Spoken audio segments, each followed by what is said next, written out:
Hello, everyone. My name is Alyssa, and I am your green queen. I'm here with this year's Run and Gun to bring you some sustainability education, as it is totally possible to go green on your film set. So I'm here to share some information.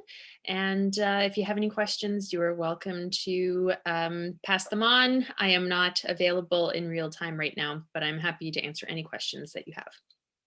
So why am I here? Why am I your green queen? Sustainability is a health and safety concern, in my humble opinion. And it's not arguable anymore that climate change is real. And it is something that impacts everyone and can bring many of us climate anxiety. And there's something that we can do about that in film. If we change how we approach making projects and we limit our waste and pollution, we can make a huge impact globally in the film industry. I want to start with on-screen influence first, because you don't even need a story that's about environmentalism or climate change. You can simply write in green behaviors that the characters on screen have, and that can make a huge impact. If you think about cigarette smoking back in the day, that was on TV and in movies. It was hot, sexy, cool because the people on TV did it and it was made to be cool. And then everyone started smoking. Now there's been a huge push to cut back on cigarette smoking and you really don't see it on TV anymore. So what if we did that with recycling or composting or using reusable products? What if your character went grocery shopping with a reusable bag instead of getting a plastic bag? So I came across two really great examples of shows that hopefully don't judge me on what I watch. I watch other things too.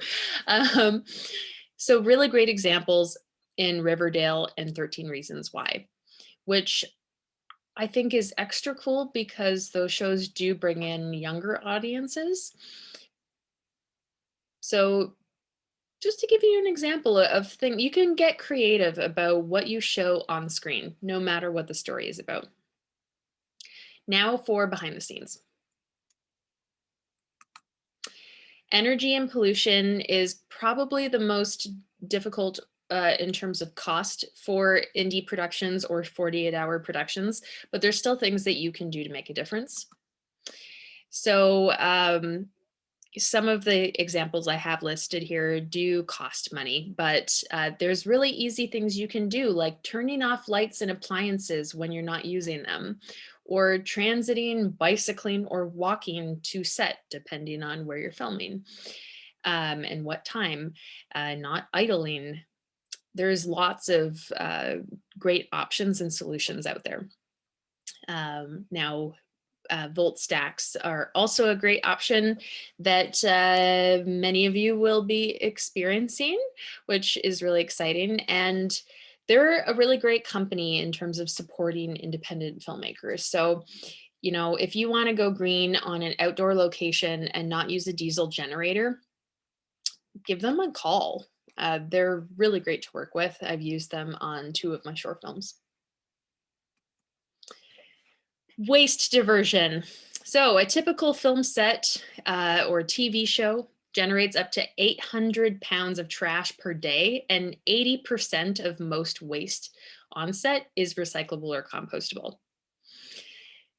Waste is the only area in filmmaking that impacts every single individual on set, other than onboarding, paperwork, contracts, that kind of thing.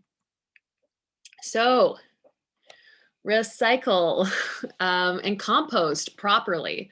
Now I have to say properly, because if you do it wrong, you could contaminate an entire bin or bag and cause all of it to go in the landfill.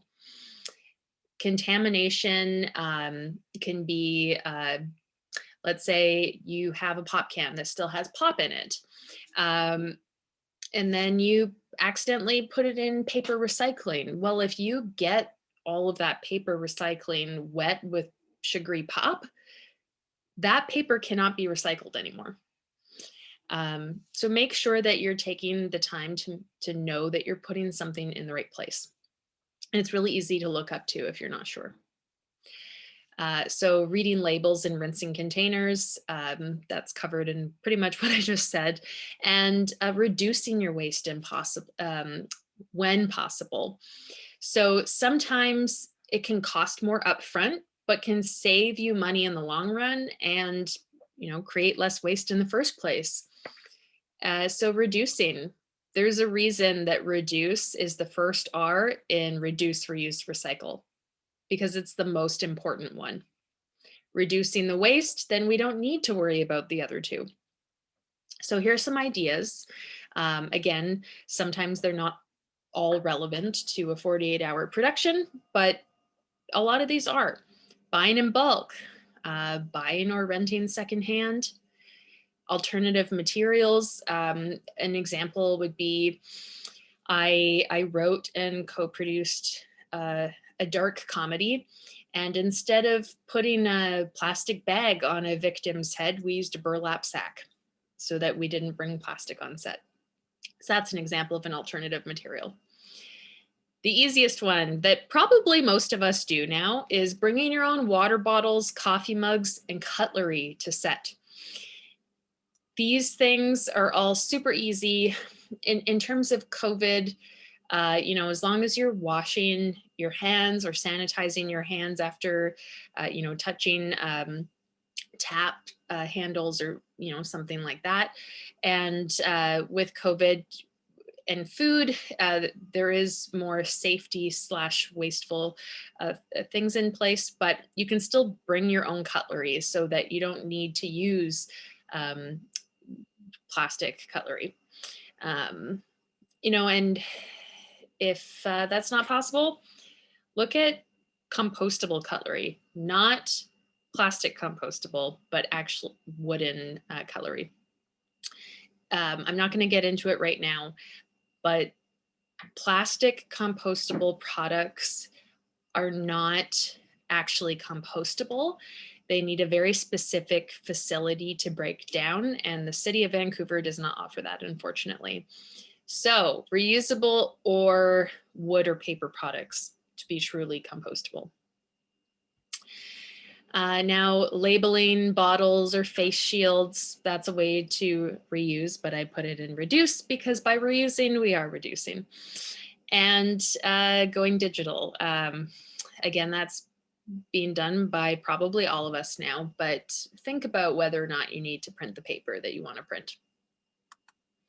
Okay, supporting local, ethical, and sustainable companies or practices. This I know is difficult on a budget, but how amazing would it be if instead of going to Walmart for our crafty snacks, we went to a local grocery store, or buying in bulk at Famous Foods instead of Costco or something. There's some example practices here. Voltstack, who I've already talked about. If you were on a bigger production and building a set, and you're not able to reuse any materials, then FSC certified lumber is the way to go. It's ethically sourced lumber.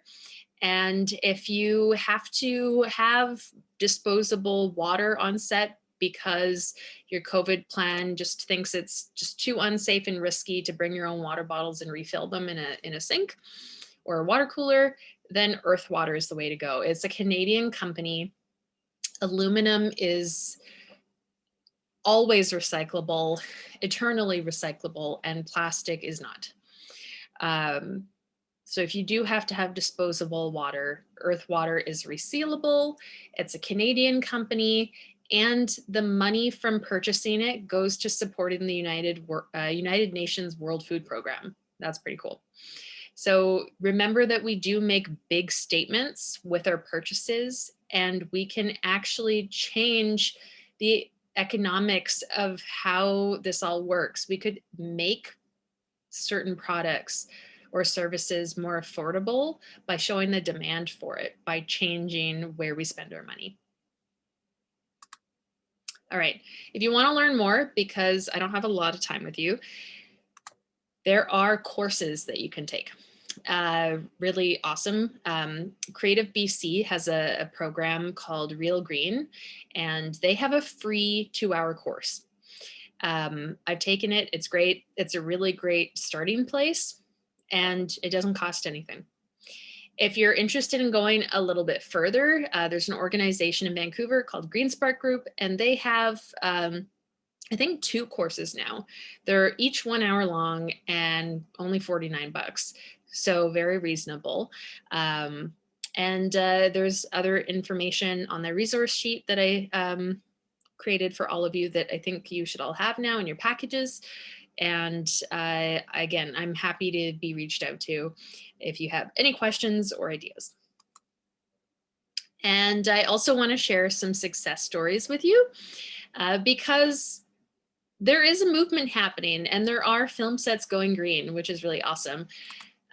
These are 2 shows that were filmed locally, and some really cool stats